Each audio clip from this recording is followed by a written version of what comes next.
Hello everyone, welcome to my channel. तो जैसा कि जेएसएससी ने अब कैलेंडर रिलीज़ कर दिया है और अगर आप मेरे चैनल को फॉलो कर रहे होंगे तो आपको मालूम होगा कि मैंने ये बात आपको 1 जनवरी को ही बता दिया था कि बहुत ही जल्द जेएसएससी कैलेंडर रिलीज़ करने वाला है। तो अब आपके पास बहुत ही कम समय है और कुछ मंथ्स में ही आपको अपने प्रिपरेशन को बहुत ही अच्छे लेवल पे लेके भी जाना है। तो आज हम इस वीडियो में देखेंगे कि आपको क्या क्या पढ़ना है, कौन कौन से बुक्स फॉलो करने हैं और कोचिंग करना है या नहीं करना है। तो चलिए स्टार्ट करते हैं वीडियो को। और आपसे एक रिक्वेस्ट रहेगा कि आप बीच में वीडियो को स्किप ना करें ताकि कोई भी इम्पोर्टेंट पॉइंट आपसे मिस ना हो। तो सबसे पहले हम इसका पैटर्न देखते हैं। ये रहा पैटर्न। ये पेपर 3 का पैटर्न है जिसमें कि टोटल 6 सेक्शंस हैं और इसमें पहला सेक्शन है, हम देखेंगे सामान्य अध्ययन और सामान्य विज्ञान के लिए कौन सा स्ट्रेटेजी होना चाहिए, कौन से बुक्स हमें फॉलो करनी चाहिए ताकि हम उसमें अच्छे से कमांड कर सकें कम समय में। तो जीएस के लिए जो सबसे अच्छा बुक है वो आप इसे फॉलो कर सकते हैं। ये है जनरल नॉलेज, मनोहर पांडे के द्वारा ये बुक है। इसका हिंदी वर्जन भी आता है और इंग्लिश वर्जन भी आता है। आप कहेंगे इस बुक में क्या खासियत है? तो देखिए, ऐसा है कि मार्केट में जितने भी बुक्स हैं, जैसे कि लूसेंट है, लूसेंट में कुछ खामी है। क्या खामी है कि उसमें हिस्ट्री अच्छा है, पॉलिटिक्स अच्छा है, लेकिन ज्योग्राफी उतना अच्छा नहीं है और इकोनॉमिक्स भी उतना अच्छा नहीं है। तो उस लिहाज से अगर मैं सबसे अगर कोई बुक को परफेक्ट अगर मैं बताऊं तो मनोहर पांडे आप बोल सकते हैं, क्योंकि इसमें सारे सेक्शंस बहुत ही अच्छे तो नहीं बोलूँगा, लेकिन जितने भी मार्केट में अवेलेबल है उसमें से एक जो निकल के आता है एक बुक जो अच्छा, वो मनोहर पांडे आप मान सकते हैं। कम समय में आप इसे पढ़ सकते हैं। ये बहुत ही पतला बुक है। जीके का जो नेक्स्ट बुक आपको फॉलो करना है वो है ये बुक। ये बुक बहुत ही बेहतरीन बुक है, क्योंकि इसमें जितने भी एसएससी के प्रीवियस ईयर आए हुए क्वेश्चंस हैं उसको एक टॉपिक वाइज में कवर किया गया है। जैसे कि अगर मैं हिस्ट्री की बात करूं तो हिस्ट्री में मेडिएवल, मॉडर्न या एंशियंट जितने भी हिस्ट्री हैं उसमें टॉपिक वाइज किए गए हैं और क्वेश्चंस भी बहुत ही अच्छे से अरेंज किया हुआ है। और ख़ासकर इसका सॉल्यूशन जो है वो भी बहुत ही अच्छे एक्सप्लेन किए हुए रहते हैं। अगर आपको कोई भी क्वेश्चन में डाउट है तो आप उसके सॉल्यूशन को देख के समझ सकते हैं। तो इसलिए उस लिहाज से ये बुक बहुत ही बेहतर होता है। अगर मैं बात करूँ मनोहर पांडे, अगर आपको एक 50% भी एज देता है 100 में, तो ये ऑब्जेक्टिव मिला के आपको अराउंड 80 to 90% आपको सारा चीज़ कवर कर देगा। तो आप कोशिश करिए कि इन्हीं दोनों सब्जेक्ट को, इन्हीं दोनों बुक्स को ही केवल फॉलो करने का। अगर आप पहले से कोई नोट्स या बुक या कोचिंग अगर आप नहीं कर रहे हैं तो आप इन्हीं दोनों को फॉलो करिए, आपका जीएस बहुत ही अच्छे लेवल का हो जाएगा। तो आप चलते हैं नेक्स्ट में, सामान्य गणित। इसके भी 20 प्रश्न आने वाले हैं। ये रहा सिलेबस। तो आप जो सिलेबस देख रहे हैं ये मैंने सीजीएल वाले से ही उठाया है और मैंने इसे ट्रांसलेट किया ताकि दोनों लैंग्वेजेस में आपको मैं दिखा सकूं।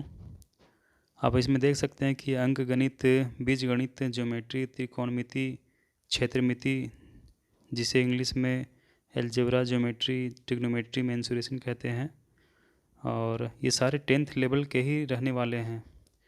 तो जो इसके लिए आपको बुक फॉलो करना है वो है पहला ये क्लास नोट्स एडवांस मैथ गगन प्रताप सर। और ये आप ऑनलाइन या ऑफलाइन जब भी लें आप एक बार इसे अच्छे से देख लें, और देख लें। और दूसरा आता है ये राकेश यादव सर का क्लास नोट्स, ये अर्थमेटिक प्लस एडवांस इनका आता है। तो अगर आप ऑफलाइन लेते हैं तो आप एक बार खुद से देख लें कि आपके लिए कौन सा सूटेबल है, और अगर ऑनलाइन आप लेते हैं तो आप दोनों का रिव्यू देख लीजिए, जो आपको अच्छा लगता है वही लें। और अच्छा, एक और है कि अगर आपको अर्थमेटिक का फॉलो करना है तो आप ये बुक फॉलो कर सकते हैं। ये फास्ट ट्रैक आता है अरिहंत का। अब चलते हैं हम नेक्स्ट में। मानसिकता क्षमता जांच यानी रीजनिंग। रीजनिंग के भी 20 प्रश्न आने वाले हैं और इसके लिए एक ही बुक, बहुत ही शानदार दमदार बुक है, किरण का एसएससी रीजनिंग, जिसमें कि चैप्टर वाइज और टाइप वाइज क्वेश्चंस इसमें हैं। तो आप इसे बिल्कुल फॉलो करिए क्योंकि ये बहुत ही अच्छा बुक है। अगर आप आर एस अग्रवाल से भी कंपेयर करेंगे तो उससे भी इसमें सारे चीज़ों को इंक्लूड किया गया है, इसलिए अगर आप फॉलो कर रहे हैं तो आप इसे ही फॉलो करें। अब आगे आते हैं नेक्स्ट, कंप्यूटर का ज्ञान। तो देखिए इसमें जो बुक आपको फॉलो करना है वो है ये लूसेंट का कंप्यूटर। ये भी बहुत ही पतला बुक है और इसमें भी सारी चीज़ों को लगभग इंक्लूड कर दिया गया है। क्वेश्चंस भी हैं इसमें चैप्टर वाइज, तो बहुत ही अच्छा बुक है। अब आते हैं नेक्स्ट, झारखंड संबंधित ज्ञान यानी जीके झारखंड। इसके लिए आपको उड़ान का ये झारखंड सार संग्रह बुक आप फॉलो कर सकते हैं। आप में से बहुत लोग मनीष रंजन का भी बुक फॉलो कर रहे होंगे, तो अगर आप वो बुक फॉलो कर रहे हैं तो ठीक है ना, अगर आप नहीं कर रहे हैं तो आप इस बुक को ही फॉलो करिए क्योंकि इसमें फैक्ट्स एंड फिगर ज़्यादा दिए गए हैं। तो जैसे एग्ज़ाम्स के लिए यही रिक्वायरमेंट होता है, फैक्ट्स एंड फिगर, इसमें कंसेप्चुअल वाले क्वेश्चंस नहीं आते हैं। तो अब हम नेक्स्ट आते हैं करेंट अफेयर। तो करेंट अफेयर आपको करना है गौरव सर का, जो कि स्टडी आईक्यू का इनका पेड कोर्स आता है।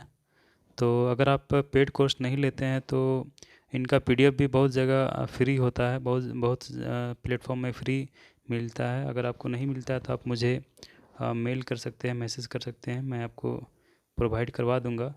और इनका करंट अफेयर का ख़ास बात ये होता है कि लगभग अगर मैं बात करूँ 100 क्वेश्चन में तो लगभग 85 to 90 क्वेश्चन जो हैं इन्हीं से बढ़ जाते हैं। तो ये इनका बहुत ही क्वालिटी वाला क्वेश्चंस होते हैं, तो आप इसे बिल्कुल फॉलो करें।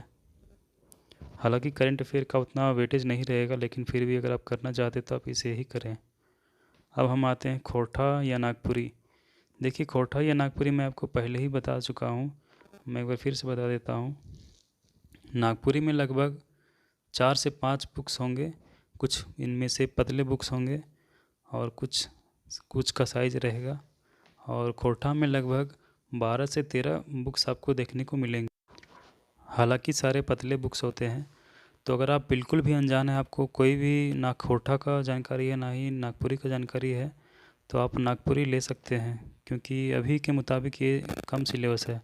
हाँ, अगर आपको मालूम होना चाहिए कि खोरठा के लिए एक प्रस्ताव किया गया है कि इसका सिलेबस कम हो जाए, तो अगर वो प्रस्ताव को एक्सेप्ट कर लिया जाता है तो आप फिर खोरठा ले लीजिए क्योंकि सिलेबस काफ़ी कम हो जाएगा खोरठा में। तो ये था आज का वीडियो। अच्छा, एक सवाल था कि कोचिंग करना चाहिए या नहीं करना चाहिए। तो देखिए इसका साधारण सा जवाब है, अगर आप अपने लिए सेल्फ स्टडी का टाइम निकाल पाते हैं तो आप बिल्कुल कोचिंग करिए, क्योंकि सेल्फ स्टडी अभी बहुत ही मायने रखेगा आपके लिए। आपके पास बहुत ही कम समय है, तो आप पूरी तरह से आप कोचिंग में टाइम नहीं देने से आपको ज़्यादा फ़ायदा नहीं होने वाला है। तो अगर आप अपने लिए टाइम निकाल सकते हैं 8 घंटा सेल्फ स्टडी के लिए, तो आप बिल्कुल कोचिंग करिए। तो अगर आपको मेरे वीडियो अच्छे लगे हों तो आप मेरे चैनल को सब्सक्राइब करें ताकि मैं आपको इस तरह के वीडियो देते रहूं। Thank you.